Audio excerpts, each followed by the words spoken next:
Welcome back to 5 Elements Tactical, self-defense, home defense, prepping, and survival.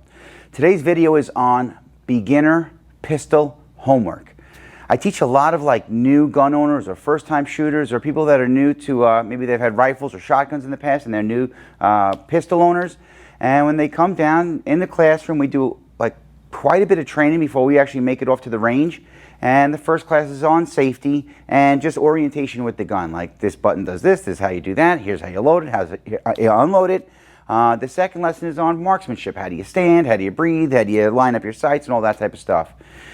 Between those two lessons and then going to the range, I give my students homework. And it's funny because I have other videos that I always refer them to about hey, make sure you watch the safety one before you come down.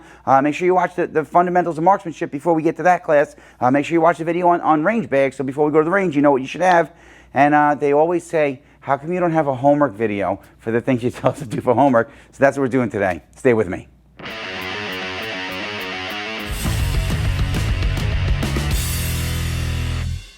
What's up, warriors? This is Kiyoshi Dave Herman with 5 Elements Tactical Training, here to share with you some warrior skills and drills that anyone can learn and everyone should know. If you're new to the channel, welcome, and thanks for stopping by. If you already follow us on social media and that's how you found your way over to this channel, go ahead and hit the subscribe button and the bell notification button and the little thing where it says all notifications, so YouTube will let you know when the next video drops, and you get all sorts of cool content from here as well. All right, so real quick, before we get started, the first and foremost rule with all this stuff is safety first. Safety first, safety first. So obviously, especially if you live in New York, where we're from, you went through all the hassle of getting a pistol license. That was probably the hardest part. And then you took the time to make sure you did your homework and got the right pistol or right firearm for you, right? And then you went and found quality instruction, like somebody who's qualified, has experience doing it, good safety track record, and all that good stuff. And now you're taking classes, and now you have some homework. And when you don't have the instructor there to watch you and help you and really oh, don't do that, wait, hold on a second, take your finger off the trigger, all those little safety things, it's really on you, which it's always going to be on you, to make sure that you're doing all the right things before you start practicing to keep it as safe as possible. So the most important thing with all of this is that all live ammunition is in another room. There's absolutely positively no live ammunition present when you're doing any of these drills at home. All right, so I got the table set up pretty much the way we do it every time we do our classroom stuff before we head off to the range. And some of the stuff that I make sure that the students have, especially on their first class, is I'll say just bring all your stuff unloaded, no live ammunition, bring your gun in a case, or if it's a pistol, make sure it's in the case you bought it in and in a backpack or something, so you're not walking around waving a gun around. That your magazines should be empty and all that stuff. Bring any equipment that you got, I'm sure the gun store gave you some stuff that you're unfamiliar with or whatever. Just bring it down and we'll go over it together, so we can go over the safety stuff. We can go over get you oriented so you know what each thing is and what each thing does, and then we'll get started. So a couple of things is I asked them, even though we're not going to do any live fire in the classroom, I asked them to bring their range bag so that I could really inspect their eye and ear protection, so that I make sure they have the right stuff before we go to the range. In the past, when I was new at it, I had people show up to the range with the little roll-up things you stick in your ears, and we train at an indoor range, and that it just won't cut it. You could hurt your ears like that. I want to make sure that their eye protection is ballistic rated and stuff like that. So I check their bag. Any questions they have about stuff they have in there, we go over it. We sit down. The first thing I do is I say, okay, let's take out your gun. They'll open up their bag or their backpack or their case or whatever, and then I'm the one that does it, though, because I heard a saying once, there's only 2 people I trust, one of them's me and the other ain't you. So I take out the gun, and a lot of times it'll be in the case and it'll look something like this, where I'm like, oh my God, there's a magazine in there. How do I know it's not loaded already? So the first thing I do is I drop the magazine, take the magazine out, I lock the slide to the rear to make sure that no ammunition in here, no ammunition in here, no ammunition in here. Safe and empty. I check all their magazines, make sure there's no live ammunition, and I'm like, whew, okay, we're good to go. The classroom is clear. A couple things that a lot of students bring. I just bought one because I never had one, but it helps assist with one of the homework assignments that I'll show you in a moment. And this is just a loader. Some students have a hard time loading the bullets into the magazines. So this is a loader called Uplula. I don't know if I'm pronouncing that right, but it's really awesome. It rocks. It works really, really well. So, I I got one for, so I can at least show it to students who are having a hard time. I say, work your thumbs, man. Just learn how to do it right. Be a warrior about it. And we use a lot of dummy rounds. And if you notice, I always keep my dummy rounds in a clear plastic bag. And this is so that I can visibly, physically inspect before I even open the bag that there's no live ammunition in here. And one of the homework assignments I give them is, since we use these in class, I send them the link right on Amazon. I'll try to remember to put it in the thing below, but just go 9mm or whatever caliber your gun is, dummy rounds, okay? Now, this is not a specific Glock video. I mean, I'm a police officer. I shoot Glock at work. I'm a Glock fan, so I have a lot of Glock products. I have some others also. But if you shoot SIG or Smith & Wesson or, you know, H&K, or there's so many out there. If you have a magazine-fed, semi-automatic pistol, this lesson will help you out. So one of the first things I want to see the student do, and I always use, we do a lot of training in my martial arts school using blue guns. So for defense against the weapon, I also teach a lot of law enforcement and military guys, and girls. So we use this a lot for also weapon retention. So you have this in your holster and somebody's trying to take your gun from you, and you got to practice, you know, keep it in your holster, not letting them get it. You're trying to retain your weapon. But it's modeled like after the Glock 17. So for me, it fits perfectly in my duty holster that I use for work. And I use it as a great training tool. We use it like I could use it in the classroom and wave it around and still follow those 4 basic safety rules. So in our class, the first thing we do is we go over everything is safe and empty. Anytime we have a weapon on the bench, it should be with the slide locked to the rear, the muzzle or the hole where the bullet comes out facing down range. And when it's placed on the bench, I want to see the ejection port facing up. So slide lock to the rear, muzzle pointed down range, ejection port facing up, and that's how it sits. If I'm going to hand it to somebody, I hand it to them in that same condition. If they're going to hand it back to me, I want them to get in the habit of handing it back to me in that same condition. Of course, anytime you pick it up, I want to see, you know, the fingers, you know, off the trigger and on the frame of the gun. First rule of firearm safety is treat every weapon as if it is loaded. That's why we check it as soon as they walk in. Make sure that it's safe and empty, and that, you know, it's not loaded. The second one is always keep your weapon pointed in a safe direction, and a safe direction is away from people. So that's typically up, down, or down range. Down range is like if you're at the range where the targets are, like that's the direction we're shooting. That's down range. Keep your gun either pointed up, down, not at yourself, not at anybody else, not at anything you don't intend to destroy, and the hole is always pointed either up, down, or down range. Rule 3 is keep your finger off the trigger, outside the trigger guard, and on the frame of the gun until you have your target acquired and you have decided to shoot.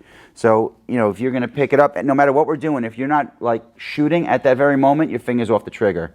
So loading, unloading, reloading, fingers always off the trigger. And that's one of the biggest things that I correct on my students.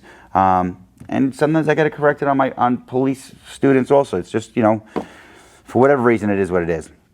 Always keep your finger off the trigger, outside of the trigger guard, and on the frame of the gun until you have your target acquired and you have decided to shoot. Okay? And rule 4 is be sure of your target. And that means be sure of like what's in front of, behind, to the right, to the left, above and below, anything around your target, because when it comes to like actually having your target acquired and deciding to shoot, if you miss, what are you going to hit? That's what it comes down to, because you are responsible for every bullet that exits your gun until it stops. So, you know, we have to, the real trick to all this stuff is learning how to do all this stuff while obeying those 4 basic rules, okay? All right, so one of the first things that I want to see a student do is, you know, basically show me like you know how to put a magazine in, and then you know how to take it out. Can you put it in until it clicks, and drop the magazine? Put it in until it clicks, and drop the magazine. So that's a pretty simple one, right? The next one is I always want to see them rack their gun. So you need to be able to lock the slide to the rear and hold it back long enough for you to like lift the slide catch. So this slide on this slide catch release, I always forget the actual nomenclature. Put it in the comment. I know it, but you could put it in the comments for anybody else that's watching. But you slide the slide goes back, and this thing goes up, and it catches it from going forward. There's a spring in here that is always going to be driving it forward. That's part of the mechanics of the gun and the cycle of operations for the gun. So first I want to be able to see them rack it. I want to make sure that they're pulling it back all the way, that they're not like half racking, that it's going all the way back. And when you pull it all the way back, there'll be like this audible like it won't go any further. So you pull it back that far and then let it go. I want to make sure that they're not like helping it go forward, that they're not pulling it back and being gentle about it. I want to see like almost violently, whether they're like holding the frame of the slide of the gun with the heel of their palm and the tips of their fingers, and then almost like pushing it out of their grip, or they're holding the frame real tight, and when they pull this back, they're pulling back so far and so hard that their hand slips off the back. So you'll get that full range of motion, and the most violently you could let it go forward. Because if you start babying that type of stuff, that's going to cause malfunctions, shooter-induced malfunctions. All right? Another thing I want to make sure they know how to do is that they know how to lock the slide to the rear. So again, I have to pull it all the way back and hold it all the way back while I use my thumb to. This doesn't push in or out; it goes up and down like a lever. So you have to slide this back, hold it back, and slide this up. And for a lot of people, the challenge is that they could pull it back and they have a hard time using their thumb, like the dexterity part of it, or the strength of holding, controlling the slide to the rear while actuating that button in there, if you could see that. So for a lot of students that I've had students, and this is not a bad thing. If some people learn everything really fast, and some people like learn everything really slow. I'm that guy, and some people get most of it, and they'll have like one thing will give them a little bit of a hiccup in their training, and that's okay.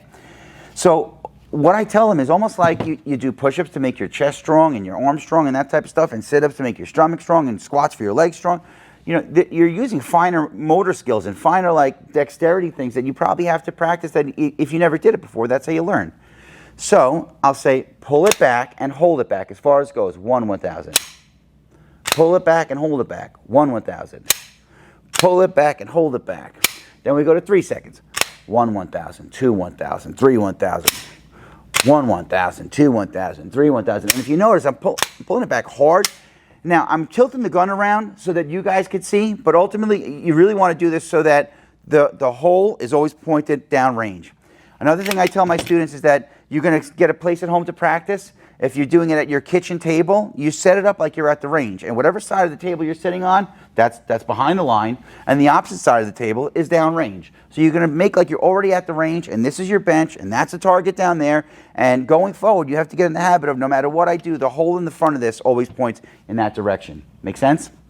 For some people, in order to bring the gun, like for them to find the strength to push with this hand, pull with this hand, rotate their hand, and get the dexterity to lock the slide to the rear, they find they got to bring it to their body, right? Like they have to bring it close into their workspace, and that's fine. However, if we were at the range and everybody's facing that way, and you got to bring your gun this way to do that, well, now you're pointing your gun at the person next to you, and that's not okay. So what I tell them is, orient yourself around the gun. Don't orient the gun around your body. So I'll say, just if it's easier for you to do it close to your body like this, that's fine. Just keep the gun pointed in a safe direction. Bring it close to your body. Don't point it at yourself. But now, now it's in your workspace. It's not pointed at me. Fingers off the trigger. I can pull it back, use my thumb to hit that lever, and now I can get it to lock in place. Okay? The next thing I want to see them do is, once we have like the concept of, okay, I know how to put the magazine in. I know how to take the magazine out. I know how to rack it. I can lock the slide to the rear to make sure that it's safe and empty, because we're going to need to do that when we clear our gun, when we're done training, or when we're not training. For a moment, let's keep everything safe. So the next thing is, well, can you load your magazines? So again, this is where we use the dummy rounds. And dummy rounds are used for so many different things. There's another thing, everyone's way is right and everyone else's is wrong. This is how I learned how to do it. This is how I do it. This is how I teach it. I grab the magazine in my non-dominant hand. I put my pinky underneath it so I have some counter pressure. And then I use the first bullet. You kind of push it down into place and slide it back. Now to get the second one in, I use my thumb to get it started. And for most people, this is the part that's a little bit challenging, is you're trying to push a round thing on a round thing and you start sliding off of it. But I use the flat part of my thumb to kind of like press it down. And once I feel like it to press into the magazine, I slide it back in. So I hold the bottom with my pinky. I get started by pushing down on the top round. I take the next one, and this is another thing that for a lot of people it's easier when they bring it close to their chest and they kind of just do it this way in their workspace. I'm trying to do it where you could see it, but if you're trying to do it out here and it feels all awkward, bring it close to you. This can face any direction, and it can't face any direction in the gun. The flat part on the back of the magazine should go with the flat part of the back of the bullet. That's the orientation, okay? And then you start loading your magazines, right? And the other thing I want to see them do is be able to unload their magazines. And the reason why this is important is that, and I just push it forward till it pops out, that's all. Push it like this.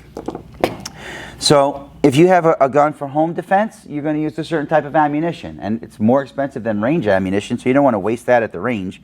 So if you only have a couple magazines because you just got your gun and you don't have like 1,000 magazines yet or whatever, so maybe you have your war mags, the ones that are going to stay in the safe or wherever you're keeping them safely at home.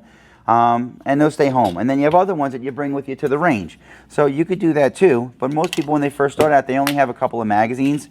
So when we go into the range, I want to see them load range ammo, right? And then when they're done and they go home, if they haven't shot all the ammunition that's in there, they're going to take it out and they'll go home and they'll take their home defense or personal defense ammunition and start loading that in. So I want to make sure that they know how to load the magazine and unload the magazine.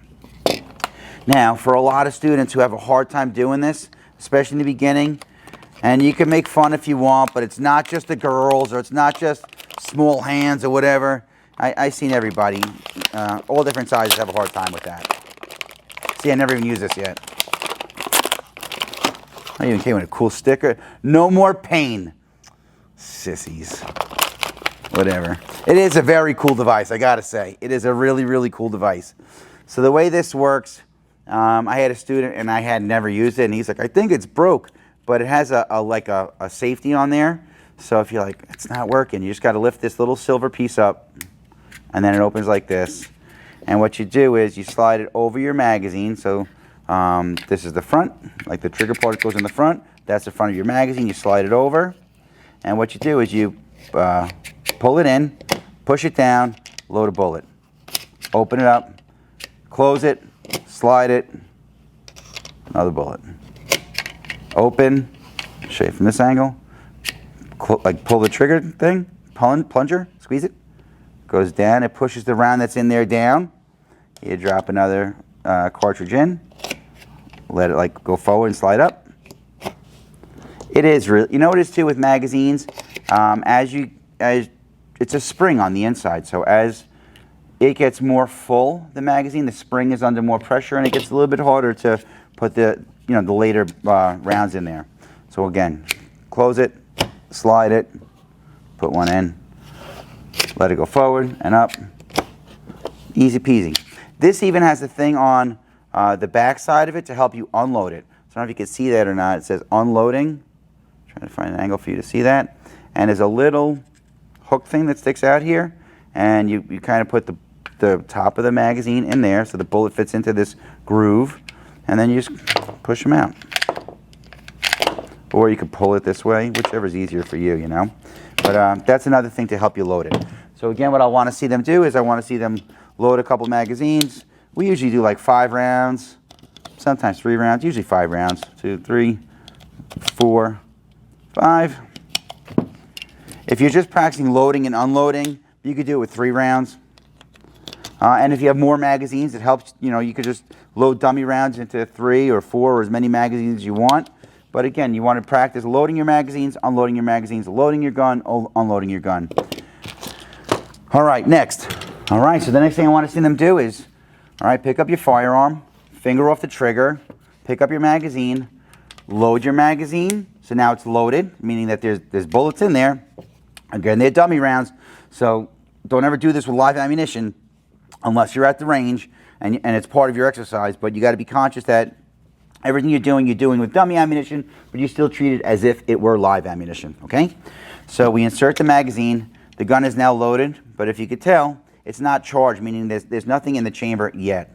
So when I rack it, now it is charged, meaning that the gun is loaded with bullets in the magazine and charged that's one in the chamber. If it were live ammunition and I were to pull the trigger, it would go bang, there'd be some recoil, there'll be some that scent of gunpowder in the air, and when you're using live ammunition, the gun does its job and it will cycle, right? So you go bang and The explosion that happens inside the chamber forces the slide to go back, ejecting the empty brass round. Like the bullet's gone down range, the empty case jumps out the side, and as the slide goes back forward, it feeds another bullet from the magazine. So every time you pull the trigger, it'll go bang, bang, bang, bang. Semi-automatic, one trigger pull, one round exits the gun. So now we're loaded and charged. I say, okay, make your weapon safe and empty. So I want to see them drop their magazine with the hole pointed down range, rack it to eject the round, rack it again to double check, rack it again to triple check. Now I want to see you pull the slide back, lift the slide catch, and place it down on the bench, safe and empty. No magazine, nothing in the chamber, nothing in the mag well. Boom. I say, all right, now load your weapon. Pick up the gun, insert your magazine till it clicks, charge your weapon, we rack it, aim, do your whatever drill we're going to do, show me safe and empty. Drop the magazine, rack it, usually let the round go, I don't feel like chasing it right now. Double check, triple check, lock your slide to the rear, place your weapon down, repeat. Load your gun, charge, present, make your weapon safe and empty, drop your magazine, rack it, nice. Double check, triple check, lock it to the rear, place it on the bench. A good dry fire drill for them to practice at home too. And they could do this from a sitting position or a standing position. Usually in the class, we'll do it standing up. We go to a different spot in the classroom where I have targets set up. Again, no live ammunition, no live fire. But we go over some of the fundamentals of marksmanship, which is, I have another video on that. You can check that out. And what we do is, okay, we make like we're at the range. You got to the range, everything's all set up. We have everything nice and neat. You have your gun pointed down range. Okay, load your gun. Pick it up, insert your magazine. I make sure that their finger's off the trigger, that the hole is pointed down range the whole time, that the magazine is seated correctly. I want to hear that click. Okay, charge, and present. And I'm going to check their stance and their grip and all that stuff. I say aim, and I want to see how they line up the rear sight with the front sight. Remember that we want to have equal height, equal light. This is kind of getting into lesson 2, but I want to see how they're aiming and what they're aiming at, and either I'll put a sticker on the wall or something like that. I want to see them kind of aim at it, and then I want to see their trigger pull. So I'm going to listen for that slow increasing pressure till it goes off like a surprise. But now because it's not live ammunition, there's no real bang. At the range, it'll go boom, and then it'll reset itself. But in the classroom, we're going to tap to make sure that, like, we're going to now practice what happens if there's a misfire, which is how we practice our dry fire, and also practice for if we have a misfire or like level 1 basic malfunction. You tap to make sure the magazine is seated properly. We rack it to clear the problematic round, to feed a new round, a fresh round. We aim again, slow increasing pressure till it goes off like a surprise. I want to make sure the gun's not wobbling around when I do that. Nothing happened. We tap, we rack, and now we're empty. So now I say, all right, make it safe and empty. They drop the magazine out. The slide is already locked to the rear. We visually and manually inspect. We look away. We double check by physically and visually manually inspecting to make sure that we have a safe and empty firearm. We place it on the bench with the muzzle pointed down range. End of exercise. All right, so quick review. When you're going to be doing your homework, I want to make sure that all live ammunition is in another room. That if we're going to be using dummy rounds, that it's in a clear plastic bag so we could inspect it before we take them out. We inspect it when we put it away. We inspect it before we put it back in our range bag or wherever we're keeping it. We inspect it when we take it out in case the magic bullet fairy showed up and put a real live round in there. We don't want that to happen. And we're going to sit down and train. We make sure no magazine, nothing in the magazine. Clear, clear, clear. Lock the slide to the rear. Okay, we're ready to train. So the first thing I want to see a student do is, if they already know how to do that, show me how you do that. Again, in the classroom, I check that first because that's just, two people I trust. One of them is me and the other one's not you. So again, we make sure that the weapon is safe and empty. Show me that you can insert the magazine and drop it. Insert the magazine and drop it. Show me that you could rack it. I want to see like good, with the finger off the trigger, good master grip, good control. Show me you can lock it back for 1 second. Good. Show me you can lock it back for 1, 1,000, 2, 1,000, 3, 1,000. Great. Show me you can lock it back and rotating your hand around, lock the slide to the rear. Very good. You can make a weapon safe and empty. Show me you know how to load a magazine. 1, 2, and if you have to use your tool to do that, that's fine. But just show me that you're proficient at it. Show me you could unload a magazine. Show me that you can take a magazine with bullets in it, not like no live ammo in the house, no live ammunition in the classroom, no live ammunition anywhere except for the range where you're going to be shooting. Insert your magazine, rack, load it. Okay, make it safe and empty. Drop your magazine, rack it, rack it, rack it. Lock your slide to the rear, place your weapon on the bench. End of exercise. If you could show me all of those things, we're pretty much ready to head off to the range, because I need to see you be able to do that with good proficiency. Side note, I have a lot of students that they'll come for their first and second class, and then we go to the range and they do great, and they get to the point that they don't need me anymore, that they could go to the range safely on their own, which is the whole purpose of these first few classes. I encourage them to go to the range. Hey, try to get to the range once a month, at least once a month. I'd love to see them go once a week, but hey, once a month will do, and you could stay sharp on all this stuff. And if you're not making it to the range once a month, maybe once a week, once every other week, go through the stuff that we did here. Make that part of your regular practice.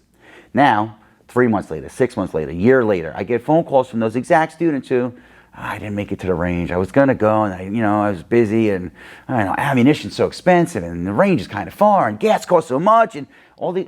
Listen, I'm not judging. It's no judge zone ever with me. But I'm like, all right, did you practice your homework? Like, have you done that? I really haven't done that either. And they're calling me to set up a refresher class of the first few classes that we did. So what I would say is, if you have a gun, especially if it's for home defense or personal defense, or you like to defend your home, to defend yourself, to defend your family, and you can't remember the last time you did this, listen, you may be a great shot and all, but if this doesn't like come as quickly to you as tripping and falling and knowing to put your hands out, or you're about to sneeze and you know to cover your mouth, well, then you need to practice those things, especially if you got it for like, that scary moment, because the scary moment picks you. You don't pick when that happens. The day picks you. So if I can encourage you, whether it's you or somebody else in your house that has a gun, you're like, man, I don't remember the last time he went to the range or she went to the range or cleaned their gun or any of those things. Always make sure you're doing it safe. Make sure that you're doing it like, there's nobody else around. You can pay 100% attention to what you're doing.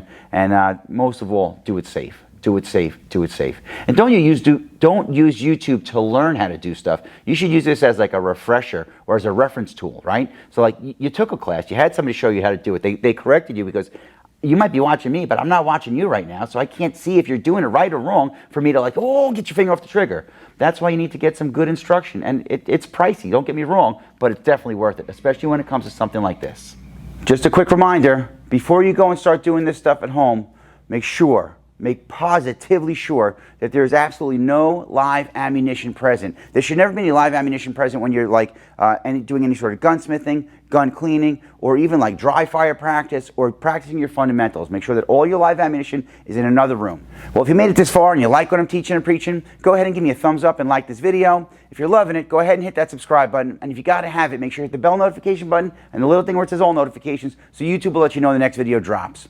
If you're really digging it and you want more, you can find me on all social media platforms at 5 Elements Tactical.